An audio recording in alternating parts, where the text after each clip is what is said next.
రొట్టెలు ఆహార ధాన్యాల పిండికి నీరు కలిపి తయారు చేసిన మెత్తని ఆహార పదార్థము. వీటిలో కొన్ని ముక్కలుగా కోసి తింటాము. వీటిలో ఉప్పు, కొవ్వు మెత్తబడడానికి ఈస్ట్ మొదలైనవి ప్రధానంగా చేరుస్తారు. కొన్నిటిలో పాలు, గుడ్డు, పంచదార, మసాలా దినుసులు, పండ్లు, కూరగాయలు, గింజలు మొదలైనవి కూడా కలుపుతారు. రొట్టెలు మానవుల భుజించే ఆహార పదార్థాల్లో అతి ప్రాచీనమైనవి. తాజా ఉండే రొట్టె మంచి రుచి, వాసన, నాణ్యత కలిగి దూదిలాగా మెత్తగా ఉంటుంది. దీనిని తాజాగా ఉంచడం చాలా ముఖ్యం.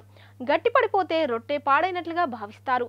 ఆధునిక రొట్టెలు కొన్నిసార్లు కాగితం లేదా ప్లాస్టిక్ పొరతో చుట్టి ఉంచుతారు, లేదా రొట్టెల కోసం ప్రత్యేకమైన పెట్టెలు నిల్వ చేస్తారు. తడిగా ఉన్న ప్రదేశాల్లో రొట్టె మీద బూజు లేదా అచ్చు లాంటిది పడుతుంది. అందువలన వీటిని తక్కువ ఉష్ణోగ్రత వద్ద ఉంచడం మంచిది. బ్రెడ్ పురాతన తయారీగా ఉండే ఆహారంలో ఒకటి.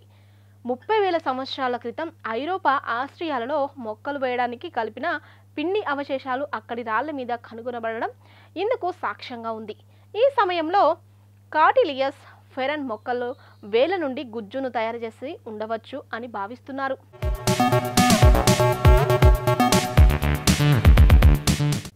ఇక ఈ గుజ్జును చదరమైన రాయి మీద పరిచి నిప్పు మీద పెట్టి వండి పురాతన చదరపు బ్రెడ్ తయారు చేసి ఉండవచ్చని భావిస్తున్నారు. రొట్టె తయారీలో ప్రపంచంలోనే అతి పురాతన ఆధారాలు బోర్డును ఈశాన్య ఎడారిలోని 14,500 సంవత్సరాల పూర్వం నాటి నటుఫియన్ ప్రాంతంలో కనుగొనబడింది.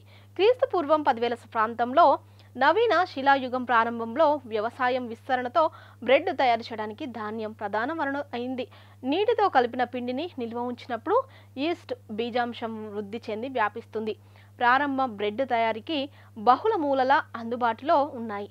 వండని పిండిని కొంత సమయం నిల్వ ఉంచితే తడిపిండిలో గాలి ఆధారంగా తయారై అభివృద్ధి చెంది పిండిలో గాలిని ఉత్పత్తి చేసి పిండిని మృదువుగా చేస్తుంది. తర్వాత పిండిని కాల్చినట్లయితే అది మృదువైన రొట్టెలా తయారవుతుంది. ప్లీనీ ది ఎల్డర్ నివేదికలో గౌల్స్ ఐబేరియన్స్ నురుగు అని బీర్ తెట్టు ఉపయోగించి తయారు చేసిన కేక్ ఇతరులు తయారు చేసిన బ్రెడ్ కంటే మృదుగా ఉండేదని తెలియజేశాడు.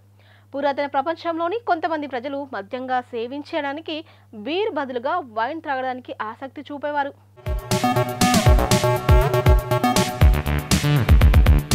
పురాతన ప్రపంచంలోని ప్రజలు ద్రాక్ష రసాన్ని గోధుమ పిండి, గోధుమ ఊకతో కలిపి పులియబెట్టడం వైన్ తయారీకి అవసరమైన ఈస్ట్ను తయారు చేయబడిందని ప్లీనీ నివేదించారు. ఆరంభకాల బ్రెడ్ ముక్క తయారు చేయబడిందని ప్లీనీ నివేదికలో తెలియజేయబడింది. 1961లో చార్లెవుడ్ బ్రెడ్ తయారీ విధానం ప్రక్రియ అభివృద్ధి చేయబడింది. డౌ తీవ్రమైన మెకానికల్ పని ఉపయోగించి నాటకీయంగా పిండిని నిల్వ ఉంచే కాలం రొట్టె ఉత్పత్తి అవడానికి పట్టే సమయాన్ని తగ్గించేందుకు అధిక శక్తి కొరకు ధాన్యం వినియోగించడం ద్వారా తక్కువ మాంసకృత్తులు కలిగిన బ్రెడ్ తయారు చేయడం జరిగింది. ఇప్పుడు ప్రపంచవ్యాప్తంగా ఉన్న పెద్ద కర్మాగారాలు ఈ విధానాన్ని విస్తారంగా ఉపయోగిస్తున్నారు. ఫలితంగా బ్రెడ్ చాలా త్వరగా తయారు చేయబడి తక్కువ ఖర్చుతో తయారు చేయడానికి అవకాశం ఇస్తూ తయారీదారు వినియోగదారుకి ప్రయోజనం కలిగిస్తుంది.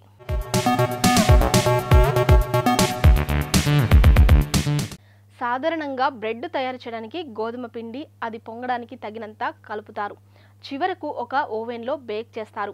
ఈస్ట్ కలపడం ద్వారా సాధారణంగా బ్రెడ్ కనిపించే గాలి అరలతో తయారవుతుంది. పిండికి మృదుత్వం, సాగే స్థితి ఇవ్వడానికి గ్లూటెన్ పుష్కలంగా ఉండే గోధుమలు బ్రెడ్ తయారీ కోసం ఉపయోగించే అత్యంత సాధారణ ధాన్యంగా ప్రధానంగా సంతరించుకుంది.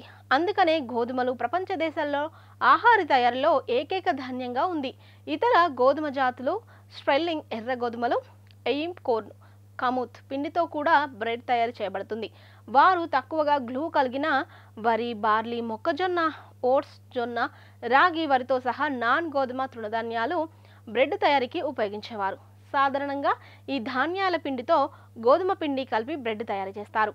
గ్లూటెన్ రహిత రొట్టెలు తయారీ విధానం కొరకు బాదం, బియ్యం, జొన్న, మొక్కజొన్న ధాన్యాల పిండి ఉపయోగించి తయారు చేస్తారు.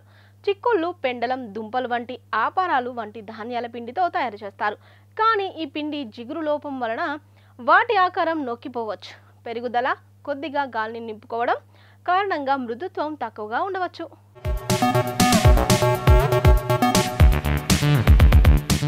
ఇప్పటివరకు జాతీయ పుల్లని రొట్టె దినోత్సవం గురించి మనకు తెలియని కొన్ని ఆసక్తికరమైన నిజాలు తెలుసుకున్నాం కదా. మరి ఏప్రిల్ 1వ తేదీన ఒక్కసారి చరిత్రలోకి వెళ్ళి చూస్తే ఎంతమంది ప్రముఖుల జననాలు జరిగాయి? మరి ఒక్కసారి చరిత్ర పుటల్లోకి వెళ్ళి నేడు జన్మించిన ప్రముఖులు ఎవరో తెలుసుకుందాం రండి.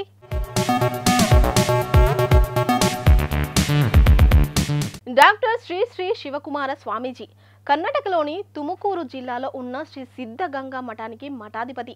ఈయనే శ్రీ సిద్ధగంగా ఎడ్యుకేషన్ సొసైటీని స్థాపించారు. 1907 ఏప్రిల్ 1న జన్మించిన ఈయన వయస్సులో శతాధికులు. 1930లో విరక్తాశ్రమంలోకి ప్రవేశించబడ్డాడు. స్వామీజీ మగాడి తాలూకులోని వీరపురలో పుట్టారు.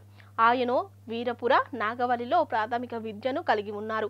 అతను సెకండరీ ఎడ్యుకేషన్ ప్రభుత్వ హైస్కూల్లో తుమకూరు, బెంగళూరు యూనివర్సిటీ నుండి పూర్వ విశ్వవిద్యాలయం డిగ్రీని సెంట్రల్ కాలేజ్ బెంగళూరులో పూర్తి చేశారు. ఈ సమయంలో రావు బహదూర్ ధర్మ ప్రవర్ధ గుప్పి తోటదప్ప హాస్టల్లో బస చేశారు. ఆయన ఒక ఆంగ్ల కళాశాలలో చదివారు.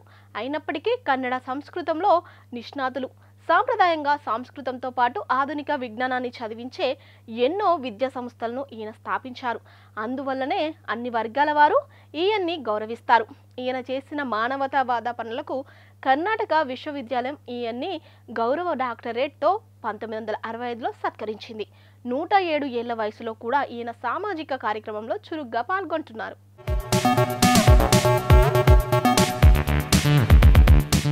వినోద్ కుమార్ ఒక ప్రముఖ సినీ నటుడు. 110 తెలుగు సినిమాల్లో నటించాడు. ఇంకా తమిళంలో 2, కన్నడంలో 30, ఒక మలయాళ సినిమాల్లో నటించాడు. అతని మొదటి చిత్రం 1985లో విడుదలైన కన్నడ చిత్రం తవరు మనే. తెలుగులో మొట్టమొదటి చిత్రం రామోజీరావు నిర్మించగా 1989లో విడుదలైన మౌన పోరాటం, మామగారు, కర్తవ్యం, భారత బంద్ లాంటి సినిమాలు అతనికి కథానాయకుడిగా మంచి పేరు తెచ్చిన చిత్రాలు. 1991లో మామగారు సినిమాకు గాను ఉత్తమ సహాయ నటుడిగా నంది అవార్డు కూడా అందుకున్నారు. వినోద్ కుమార్ మొదటి సినిమా తవూరు మనే అనే కన్నడ సినిమా. తెలుగులో అతని మొదటి చిత్రం మౌన పోరాటం. ఈ చిత్రం నుంచి మంచి విజయం సాధించాడు. వినోద్ కుమార్ ఏప్రిల్ 1, 1963న మంగళూరులో జన్మించారు.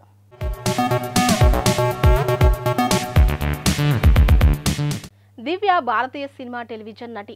బాలనటిగా కెరీర్ను ప్రారంభించి తెలుగు, తమిళ సినిమాల్లో నటించింది. 2006లో వచ్చిన భారతి అనే తెలుగు సినిమాల్లో నటించిన శ్రీదివ్య ఉత్తమ బాలనటిగా నంది అవార్డును గెలుచుకుంది. శ్రీదివ్య 1993 ఏప్రిల్ 1న హైదరాబాద్లో జన్మించింది. ఈవిడ అక్క శ్రీరమ్య తెలుగు, తమిళ సినిమాల్లో నటించింది. శ్రీదివ్య కేంద్రీయ విశ్వవిద్యాలయంలో చదివింది. శ్రీదివ్య 3 ఏళ్ల వయసు నుండే నటించడం ప్రారంభించింది. మొదట్లో తెలుగు టీవీ సీరియల్స్లో అయిన శ్రావణ మేఘాలు, తూర్పు వెళ్లే రైలు సీరియల్స్లో నటించింది. 2010లో రవిబాబు దర్శకత్వంలో వచ్చిన మనసార సినిమాలో తొలిసారిగా హీరోయిన్గా నటించింది. అటు తర్వాత 2012లో మారుతి దర్శకత్వంలో వచ్చిన బస్ స్టాప్ సినిమాలో కూడా నటించింది. అది మంచి విజయం సాధించింది. మల్లెల తీరంలో సిరిమల్లె పువ్వు సినిమాలో నటించింది. హనుమాన్ జంక్షన్, యువరాజ్, వీడే లాంటి చిత్రాల్లో చైల్డ్ ఆర్టిస్ట్గా కూడా చేసింది.